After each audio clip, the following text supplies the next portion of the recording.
Khusus kepada pendukung Pak Jokowi, mohon untuk jangan dulu tinggalkan ini konten ya.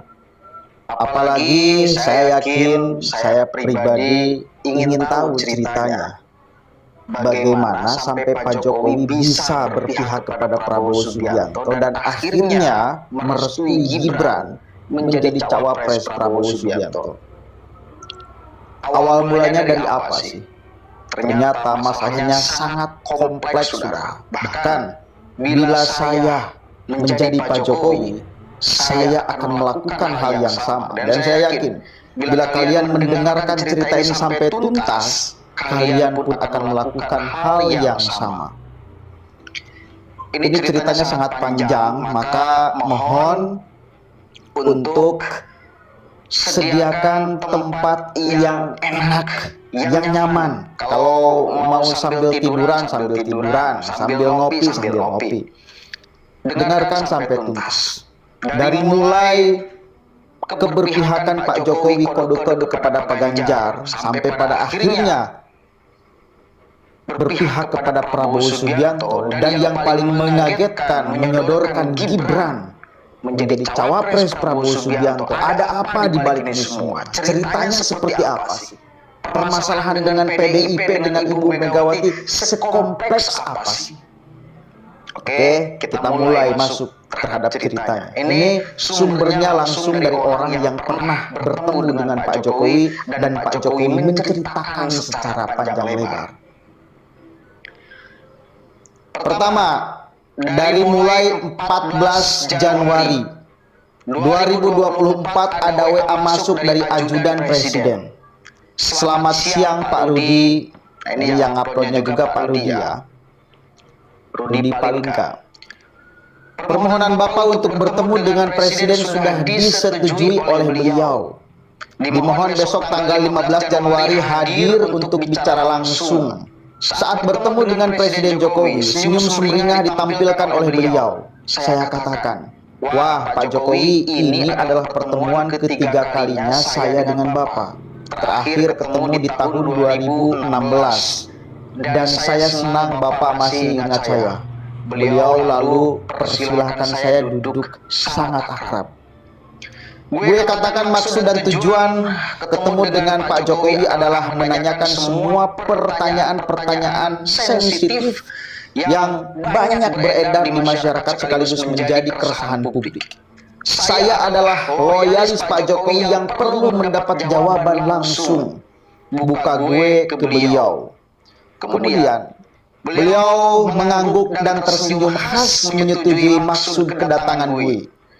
Semua pertanyaan dan jawaban beliau akan gue rangkum di dalam cerita keseluruhan di grid ini, yang juga rangkuman dari hasil kunjungan ke lapangan. Kita flashback ke tahun 2022 saat Capres masih belum hot. Nama Ganjar Pranowo dan Prabowo Subianto adalah dua orang yang dihandalkan Jokowi untuk menjadi penerusnya kelak. Pertemuan Jokowi dengan dua orang ini sangat intens agar dalam pemilu 2024 kedua orang ini bersatu. Penyatuan Prabowo dan Ganjar tentu tidak mudah karena banyak hambatan, apalagi partai Ganjar saat itu tidak menginginkan Ganjar menjadi capres yang diusung. Mbak Puan yang lebih diprioritaskan untuk maju. Tidak heran, bully dari pengurus partai deras menjelekan Ganjar. Ganjar saat itu tidak punya pegangan. Saat disingkirkan oleh partainya, beliau lalu merapat ke Jokowi. Tidak heran dalam seminggu Ganjar bisa bertemu dengan Jokowi informal 2-3 kali di istana saat malam hari. Pak Jokowi bersedia menjadi mentor bagaimana cara menghadapi partai. Pak Jokowi katakan ke Ganjar, kamu tenang aja. Kalau survei kamu sudah bisa tembus 40%, maka mau partai apapun pasti terpaksa akan mengusung kamu, Mas. Biarkan saja semua tindakan partai yang coba jauhkan kamu. Malah itu bagus. Jokowi coba menenangkan Ganjar yang resah.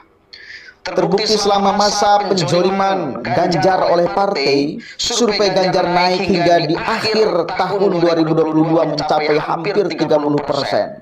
Jokowi tersenyum dan mengatakan, "Asal Mas Ganjar sabar dan mendengarkan saran saya, mudah-mudahan semua berjalan lancar." Prabowo saat itu masih fokus di Kemenhan.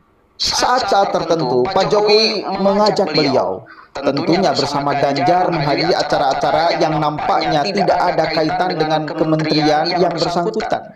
Namun tujuan Jokowi adalah memperkenalkan ke publik kalau ini adalah calon terbaik. Dalam satu kesempatan, Pak Jokowi akhirnya memanggil Prabowo dan Ganjar bicara.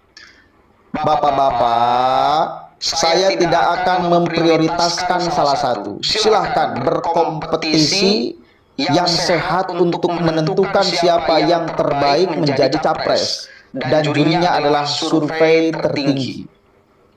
3 Oktober 2022, PSI pertama kali mendeklarasikan Ganjar sebagai capres. Sebuah manuver luar biasa yang mengganggu proyek Mbak Puan yang saat itu sedang sibuk keluar masuk pasar untuk menaikkan elektabilitas. Namun aneh, 7 Oktober Ganjar membuli dukungan PSI dengan kasar.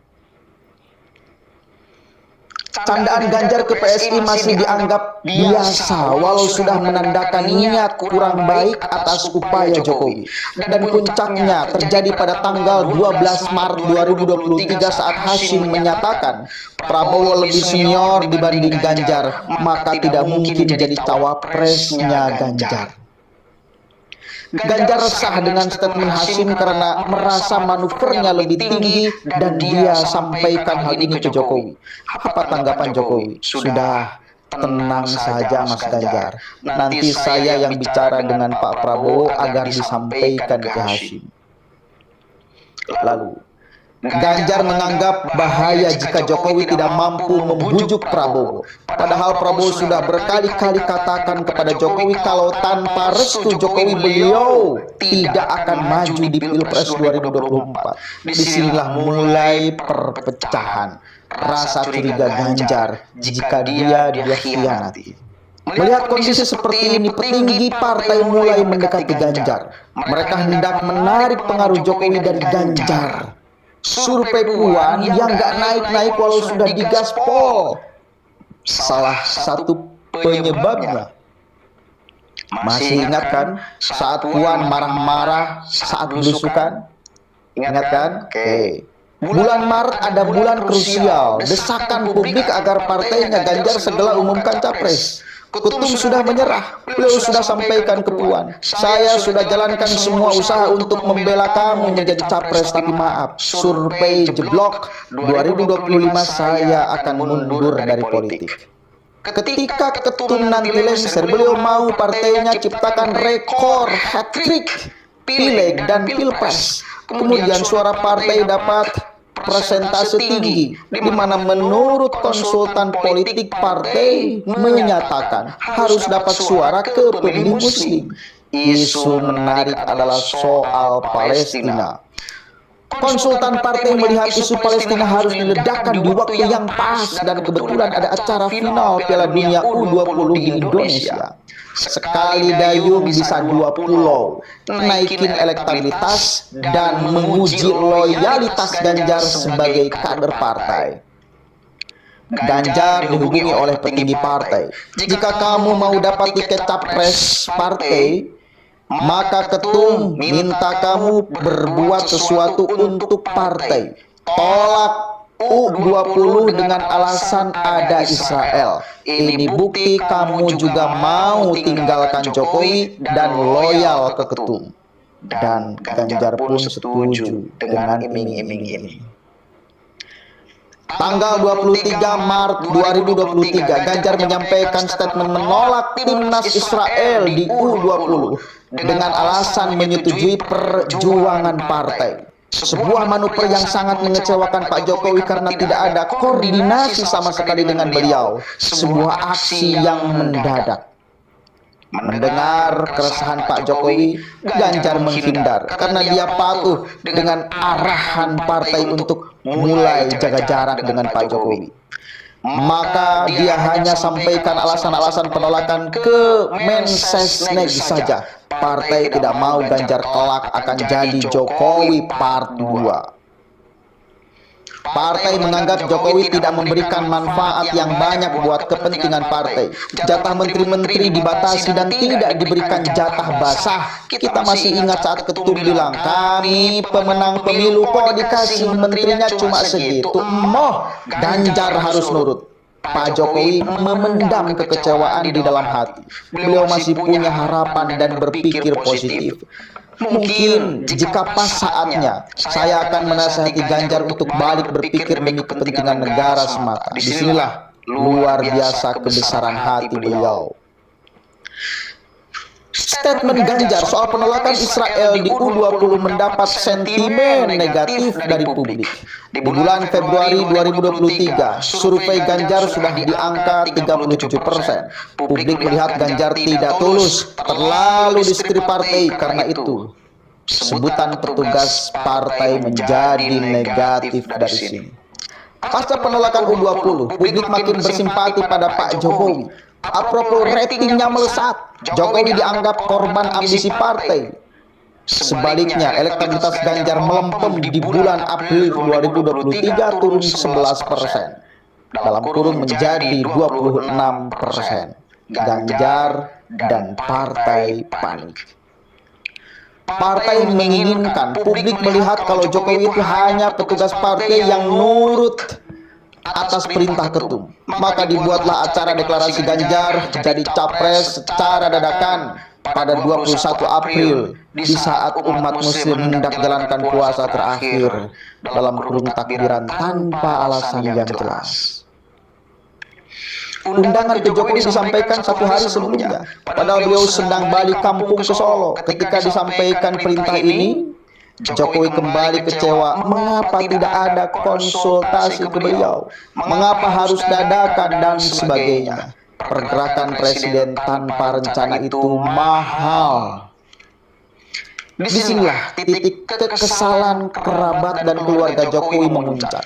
Beberapa momen tanpa respek dan tanpa hormat pengurus partai ke Jokowi sebagai presiden RI dianggap sudah di luar batas. Menyuruh presiden seperti petugas kelurahan ibaratnya. Jokowi berusaha menenangkan keluarga dengan kalimat khasnya, ya wis, nggak apa-apa, kita harus sabar. Bapak tetap akan patuh untuk ikut deklarasi besok di Batu Tulis, Bogor. Acara keluarga kita tunda dulu, nggak apa-apa ya. Nanti saya akan cari cara untuk pulang lebih awal. Berangkatlah Jokowi bersama Ganjar hari itu ke Batu Tulis.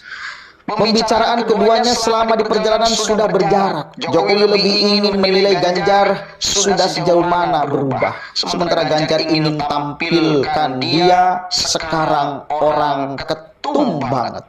Tidak sehangat 2022 lalu. Di tengah perjalanan, Jokowi meminta agar Prabowo segera berangkat ke Solo dan bertemu khusus esok hari setelah sholat Id di rumah Jokowi. Deklarasi hari ini akan dijadikan bahan diskusi untuk kedepannya. Apakah misi Jokowi masih memungkinkan atau tidak? Deklarasi Batu Tulis berjalan dengan hambar. Publik merespons datar. Pernyataan Ganjar soal U20 membuat orang mencemooh Ganjar karena susah menyangkal penolakan Israel sangat terkait dengan tiket capres. Sebenarnya ini hanya acara untuk penaklukan Jokowi saja. Selesai acara, Jokowi ditawari istirahat dalam kurung makan hingga menginap, namun beliau menolak dengan mengatakan, mohon maaf, saya masih banyak memiliki agenda padat di Solo, izin balik ke Solo. Saat ditanya oleh pers setelah deklarasi soal cawapres Ganjar, Jokowi katakan bahwa Prabowo adalah calon cawapres paling potensial, di samping ada Erick Thohir, Sandiaga, dan sebagainya. Ucapan Jokowi ini kembali membuat partai gak senang karena dianggap Jokowi ikut campur. keesokan harinya, tanggal 22 April 2023 Idul Fitri, Jokowi menerima kehadiran Prabowo setelah sholat Id. Sebuah pertemuan luar biasa karena harusnya ini adalah jadwal keluarga inti. Jokowi melihat Ganjar sudah bertindak sendiri sulit untuk bersatu. Beredarlah berita dan info soal kontrak politik antara capres terpilih dan ketum partai setelah deklarasi yang isinya membuat Jokowi makin pusing. Yang bahayanya dua butir, yaitu satu, penentuan nama-nama kabinet harus persetujuan ketum, dan yang kedua, akan stop hilirisasi. Apakah dokumen kontrak politik ini bisa didapatkan dan dapat dikonfirmasi, dapat terkonfirmasi? Jokowi tersenyum, biar Tuhan yang akan membuktikan kelak. Sekali lagi, saya berprasangka baik. Cerita soal kontrak politik ini pernah gue ulas di grid Partai Badak Bercula 1. Satu pertanyaan pamungkas Jokowi ke Prabowo saat Idul Fitri tersebut. Apa Pak Prabowo siap dengan konsekuensi jadi cawapres atau sama sekali tidak jadi apa-apa di 2024 nanti? Pak Jokowi, saya merasa terhormat apabila saya tidak direstui Bapak untuk tidak jadi apa-apa. Bayangkan Prabowo. Jokowi menyangka Prabowo selama ini belum 100% untuk ketulusan dia. Tetapi di saat ujian peristiwa deklarasi batu tulis ini, beliau akhirnya yakin kalau Prabowo memenuhi kriteria penerus selanjutnya. Ujian terakhir lulus dengan loyalitas luar biasa dari Prabowo. Ucapan Prabowo yang katakan tidak akan jadi apapun dia rela jika tidak direstui Jokowi terkonfirmasi di mana-mana. Bahkan dalam sebuah acara besar di Gerindra, beliau menegur kader-kadernya yang memaksa segera deklarasi. Disinilah beliau populerkan istilah tim Jokowi. Pertemuan spesial Jokowi dan Prabowo di Idul Fitri membuat kubu Ganjar dan partai kembali mendidih. Upaya mereka menaklukkan Jokowi sebagai petugas partai penurut jadi gagal total. Kemarahan ini menjalar kemana-mana, hingga ke pengurus bawah. Jokowi digambarkan jadi sosok pengkhianat.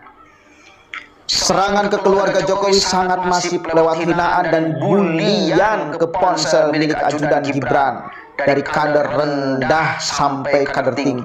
Bilangin ke bapakmu ya, bla bla bla bla. Ajudan sampai gak tega menyampaikan hal ini ke Gibran. Hingga akhirnya Gibran sempat melihat salah satu chat bulian tersebut dan meminta ajudannya menyerahkan HP. Lalu membaca sebagian isinya, kecewa sekali. Padahal dia mau masuk sekolah politik parpol. Disinilah baru mulai peran Ibu Iriana.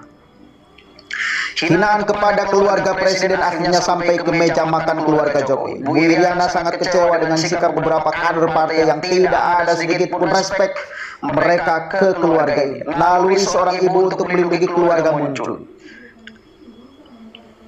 Kembali Pak Jokowi menenangkan Bu Iriana. Walau beliau tahu sang istri pun sering mendapatkan hinaan verbal, Pak Jokowi katakan, bukannya kita ini sudah terbiasa dihina dan dimaki sejak 2012 lalu. Kita nggak boleh sakit hati atau membalas kelakuan mereka. Tidak heran ketika buzzer-buzzer Ganjar hingga media Tempo menyerang kehormatan dan pribadi Bu Iriana. Beliau patuh kepada Jokowi untuk terus sabar. Sangat terasa gue melihat mata Pak Jokowi agak menggemang saat beliau bilang, istri saya itu tidak pernah cawe-cawe untuk urusan politik, urusan pemerintahan ataupun aktivitas politik anak-anaknya. Beliau penyabar dan hanya ingin melindungi keluarga. Ada satu kejadian di mana Gibran dan Bobi dipermalukan secara langsung di depan acara para kepala daerah dalam posisi masih berdiri. Kasih tahu bapak kalian ya, kalau tanpa partai ini kalian tidak akan jadi apa-apa. Jangan merasa hebat. Bla bla bla.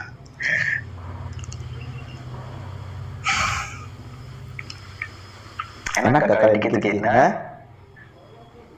Pasti berontak dong. saya pun pasti akan berontak. Lanjut ya. Jokowi merasa partainya sudah tidak bisa lagi didekati. Amarah dan benci kepada beliau sudah sulit untuk dibendung. Beliau tetap mengambil keputusan mengutamakan kepentingan bangsa dibanding harus taat ke partai. Keberlanjutan adalah prioritas utama. Pak Jokowi akhirnya menyusun pasukan tanpa melibatkan partainya. Partai-partai besar yang satu visi dia kumpulkan untuk bersama membangun koalisi. Gerindra, Golkar, PAN, dan PBB dianggap bisa menjadi penyanggah melawan dua capres lain. Gerindra adalah calon pemenang 2024. 13 Agustus 2023, Prabowo akhirnya dideklarasikan sebagai capres oleh keempat partai ini. Sebuah awal koalisi bagaimana Jokowi membangun kekuatan baru, memperjuangkan agar semua legasi dia tetap dilanjutkan oleh pemimpin berikutnya. Namun masalah baru muncul, siapa cawapresnya? Keempat partai ini memiliki jagoan masing-masing. Gerindra menginginkan Gibran, Golkar menginginkan Airlangga, PAN menginginkan Erick Thohir, dan PBB pasti menginginkan Yusril. Semua ketum-ketum partai memiliki alasan masing-masing, dan repotnya mereka mengancam akan mundur dari koalisi kalau keinginan mereka tidak terpenuhi. Sedikit flashback. Sejak awal pertemuan Idul Fitri, Prabowo sudah meminta agar Gibran bisa mendampingi beliau sebagai cawapres. Jokowi mencatat sudah 5 kali Prabowo terus meminta Gibran dan selalu ditolak beliau dengan alasan belum cukup umur dan masih perlu pengalaman lagi. Keinginan Prabowo menyunting Gibran sudah didengar wartawan. Berkali-kali pula ditanyakan ke Jokowi dan beliau konsisten untuk menolaknya. Wong aturannya nggak boleh kok. Sementara Prabowo bersikeras jika memang ada gugatan ke MK lalu bisa menang, tentu restu harus didapat, kata Prabowo.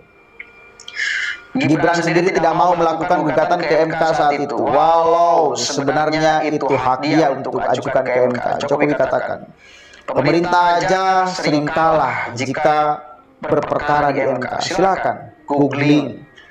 Kita tidak pernah intervensi hukum, apalagi terkait dengan adanya hubungan kerabat dengan salah satu hakim MK.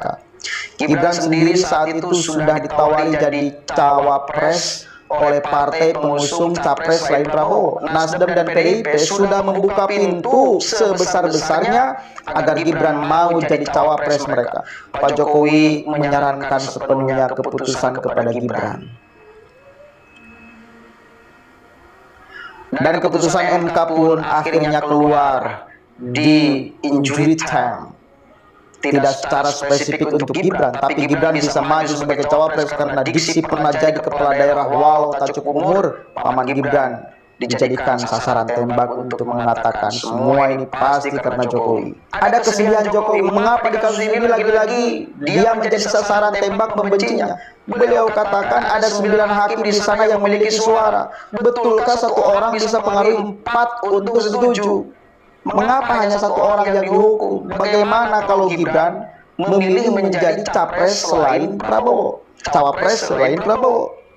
Kita kembali ke cerita perkelahian koalisi 4 partai. Pasca putusan MK, mereka mengadakan rapat lagi untuk menentukan cawapres. Semua ketum masih ngotot kalau cawapres jagoan mereka tidak terpilih, maka mereka akan mundur dari koalisi. Jokowi akhirnya turun tangan. Jokowi mengusulkan keempat ketum partai ini untuk dilakukan pengundian dan harus sepakat siapapun yang akan terpilih jadi cawapresnya. Tidak boleh ada yang mundur dari koalisi. Masing-masing ketum parpol harus menuliskan 3 nama capres mereka, cawapres mereka. Jokowi tidak ikut milih. Alhasil, setelah terkumpul, maka dibukalah hasil votingnya di bawah ini. Gibran 7 suara, Airlangga 3 suara, Erick Thohir 1 suara, Yusril 1 suara. Entah siapa aja yang milihnya ya. Lalu, maka diputuskanlah Gibran dan semua menerima dengan ikhlas. Prabowo ditugaskan untuk menyampaikan ini ke Gibran langsung. Gibran akhirnya menerima untuk menjadi cawapres Prabowo. Beliau meyakinkan Jokowi kalau Gibran adalah pilihan terbaik saat ini karena dirasa mampu bergerak cepat dengan kecerdasan seperti bapaknya. Prabowo juga percaya dengan merangkul Gibran maka akan mematahkan klaim sepihak dari Ganjar kemana-mana sebagai calon penerus Jokowi. Gibran disebut sebagai pengasosiasi wujud Jokowi yang sesungguhnya baik ideologis, biologis, hingga taktis strategis dalam melanjutkan pembangunan Indonesia Emas 2045.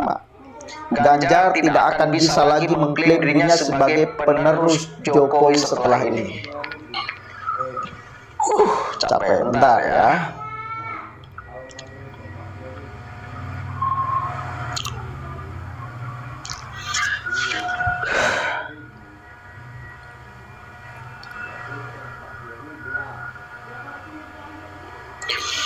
Pak Jokowi menyangka jika ada yang berpikiran Gibran itu bodoh, tidak bisa kerja. Dia katakan kalau Gibran itu lebih cerdas dibanding dirinya. Namun memang sangat jelek untuk urusan public speaking dan sulit mengumbar senyuman. Ini yang harus diperbaiki Mas Gibran, kata Jokowi itu. Kemudian setelah semua pencapresan selesai, Jokowi tidak pernah membenci partainya dan ketum. Beliau masih menganggap itu salah satu rumahnya. Namun dia harus tahu diri, saat ini rumahnya yang menolak dan sangat marah kepada Jokowi. Hingga kini dia berharap rekonsiliasi. Pasca deklarasi Prabowo Gibran, Ibu Iriana emosional namun tetap terkontrol. Beliau hanya mampu mengacungkan jempol saat ditanya soal Gibran, menjawab semua bulian kader-kader kalau keluarga Jokowi tidak akan bisa apa-apa tanpa partai lamanya. Beliau taat untuk tidak komentar.